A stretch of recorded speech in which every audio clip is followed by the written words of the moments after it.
What up, Fun Theory fam? We're about to get our monster on tonight, those classic Universal monsters. Yeah. Dracula, Frankenstein, Wolfman, the whole creepy crew. We're going deep on those bad boys tonight. Those are the, OG horror icons. Right. Damn straight. We've got a shit ton of sources to dig through tonight. A full list of all the Universal monster movies. Some dude's totally subjective ranking of the flicks. And then there's good old Wikipedia, giving us the whole Universal monster backstory. That's a great combo. The timeline will show us how the whole monster thing unfolded. The ranking will give us some fuel for debate. And Wikipedia, well, it's like the encyclopedia of monster mayhem. All right. Let's kick things off with the timeline. And get this. The first flick on the list is Dr. Jekyll and Mr. Hyde from way back in 1913. That's over 100 years of monster madness, people. It's wild to think how early Universal was messing with the horror genre. Dr. Jekyll and Mr. Hyde really set the stage for all the iconic creatures that came later. Then in 1923, we get The Hunchback of Notre Dame. Okay, so maybe Quasimodo isn't your typical monster, but the movie definitely had that gothic horror vibe. Totally. And those early films, even if they weren't full-blown monster movies, were like dipping their toes into the dark side. They were experimenting with themes of tragedy, the grotesque, and what really freaked people out back then. And then boom. In 1925, the Phantom of the Opera drops and scares the crap out of everyone. Lon Chaney's makeup in that movie. Seriously, nightmare fuel. The Phantom of the Opera was a game changer, not just for the special effects and makeup, but it was a silent film that really captured the haunting power of the story. Lon Chaney basically invented the art of monster makeup for that role. All right, now hold on to your butts, because 1931 was a monster-making machine. We got Dracula and Frankenstein back-to-back, Bela Lugosi and Boris Karloff. Those guys became legends for those roles. 1931 was the year Universal truly unleashed the monsters. Dracula and Frankenstein were instant classics, and they set the standard for what a monster movie could be. Atmospheric, chilling, and with iconic performances. And get this, they actually filmed a Spanish-language version of Dracula on the same sets at night. Talk about dedication to the craft. It's crazy, right? Yeah. They were so committed to these movies, and it's fascinating to compare the two Dracula films. They offer different interpretations of the character, and the Spanish version is actually considered, by some, to be even creepier. All right, keeping the monster train rolling. 1932 brought us The Mummy. Boris Karloff was on a roll, man. He was the go-to monster guy for a reason. The Mummy tapped into ancient curses and forbidden love, totally different fears than Dracula and Frankenstein. It really broadened the whole monster universe they were building. Okay, next up is one of my all-time faves. Yeah. The Invisible Man in 1933. They pulled off some insane special effects for the time, and Claude Rains' performance is pure gold, even though you barely see the dude. James Whale, the director, was a genius at blending horror and humor, and The Invisible Man is a perfect example of that. It's genuinely creepy. But it also has some seriously witty moments that keep you on edge. Then in 1935, they doubled down on the monster madness with Bride of Frankenstein. They brought back Boris Karloff, added the amazing Elsa Lanchester as the bride, and somehow made a sequel that was even better than the original. Bride of Frankenstein is a masterpiece, no doubt. It explored deeper themes, like the monster's longing for connection and what it means to be a true monster. Plus, Elsa Lanchester's bride is iconic. That hair is legendary. But wait, there's more. 1935 also gave us Werewolf of London. Kind of a weird title. Right. Why not just call it The Wolfman? It's interesting, right. Werewolf of London came out 6 years before the Wolfman we all know and love. It had a different werewolf mythology, and the creature was more tragic, more of a sympathetic figure. It's definitely worth checking out if you haven't seen it. And let's not forget the ladies. 1936 brought us Dracula's Daughter, which was pretty damn groundbreaking for its time. Oh, hell yeah, Dracula's Daughter. She wasn't just some damsel in distress. She was a total badass who owned her power and sexuality. Exactly. It explored some really complex themes for the time, like female desire and what it means to be trapped by your legacy.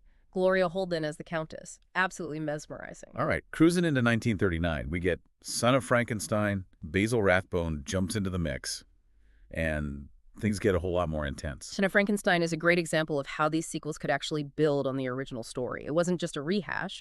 It dealt with the consequences of Frankenstein's actions and how his son tries to grapple with his family's messed up legacy. Plus, Basil Rathbone brought a whole new level of intensity to the role. And then 1940 was like a monster explosion. The Invisible Man returns, the Mummy's Hand, the Invisible Woman. They were churning these things out. That's when things started to shift a bit. The early films were all about establishing these iconic monsters, but the later ones started experimenting with different genres and tones. You see elements of spy thrillers, adventure serials, even comedies creeping in. Speaking of comedies, 1948 brought the ultimate monster mashup. Abbott and Costello Meet Frankenstein. It's pure comedic gold. The Abbott and Costello movies were a huge hit, and they showed that these monsters could be funny as hell, too. They weren't just about scaring the crap out of people. Okay, enough chronological crap. Let's get to this Rankin I mentioned earlier. Yeah. This dude, David Vining, he's got some seriously strong opinions. He pretty much trashes The Creature Walks Among Us, calls it the worst movie ever. Well, every ranking is subjective. Right. But it is interesting to see how opinions vary on these films. Some of the later Universal monster movies definitely weren't as strong as the earlier ones. And The Creature Walks Among Us seems to get a lot of hate. Yeah. But I kind of disagree with him on Creature from the Black Lagoon. That movie still holds up. The underwater monster was freaking awesome. Creature from the Black Lagoon was actually pretty late in the game, coming out in 1954 when the classic monster era was winding down. But it introduced a totally new monster, the Gill Man. And he's become a cult favorite. And you know what else is wild? This guy ranks Abbott and Costello Meet Frankenstein pretty high.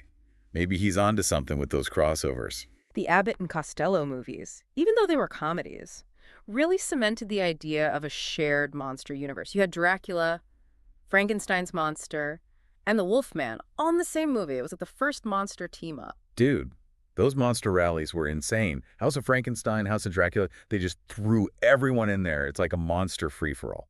Those crossover movies were pure marketing genius. It was a way to keep the franchise fresh and bring in bigger audiences. Plus, they really solidified the idea that these monsters existed in the same world, even if it was a bit chaotic. All right.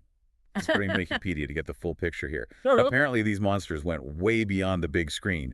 They're in TV shows, comic books, even freaking theme park rides. They are totally ingrained in pop culture. These characters inspired countless other horror films, TV shows, comic books, video games, you name it. Their images and stories have been recycled and reimagined endlessly. They are seriously iconic. Dude, I totally rocked a Frankenstein's monster mask every Halloween as a kid. And I think I still have a few of those old monster trading cards tucked away somewhere. It's wild how they've transcended their original medium and become part of our collective consciousness. They're instantly recognizable, even to people who've never seen the classic films. Okay, get this. Wikipedia says there was a freaking Universal Monsters cartoon. Monster Force, it was called. Dracula leading an army of creatures, fighting college kids. What the hell? How did I miss this? Yeah, Monster Force flew under the radar for most people. It was a short-lived animated series in the early 90s, probably a bit too campy, even for a cartoon. But I bet it would have been a hit with kids back then. Dude, Dracula fighting college kid. I would have been all over that. All right, so there was a cartoon, but there was also an animated series based on The Mummy. The Mummy.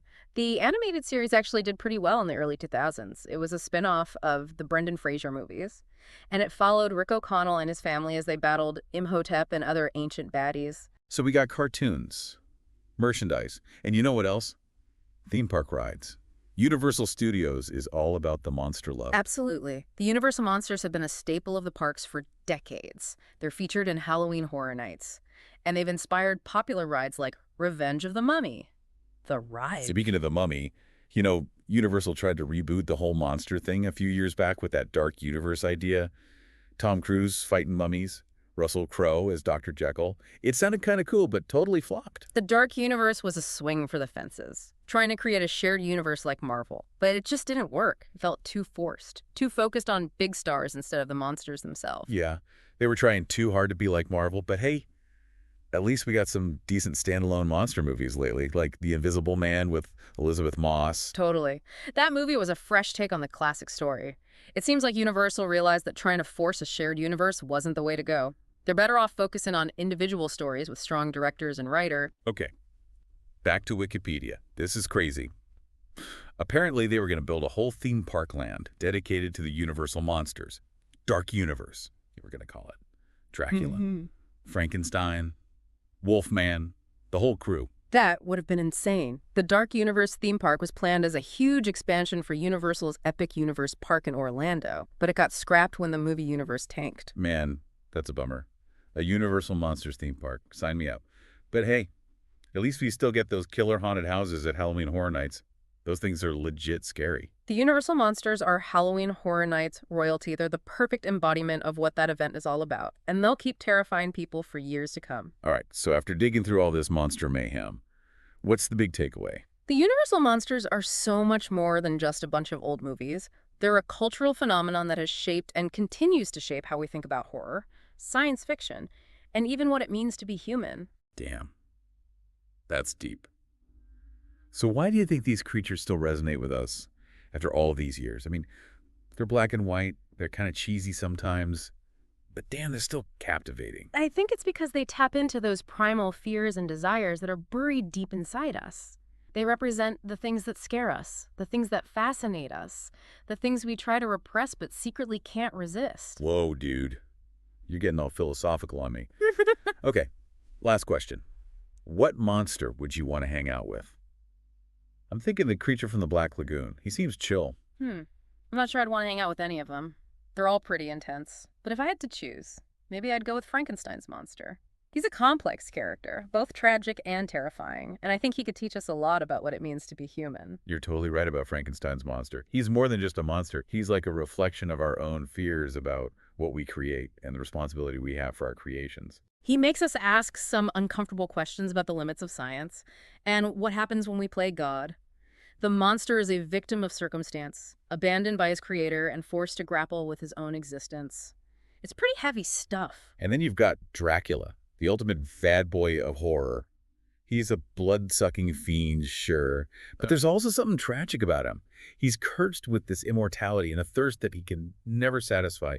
It's almost like he's a prisoner of his own desires. Dracula represents this eternal struggle between our desires and our morals, between our animalistic urges and our need for control. He's alluring and dangerous, and that makes him all the more fascinating. And even the Wolfman. He's not just some mindless beast. He hates what he becomes, but he can't stop it.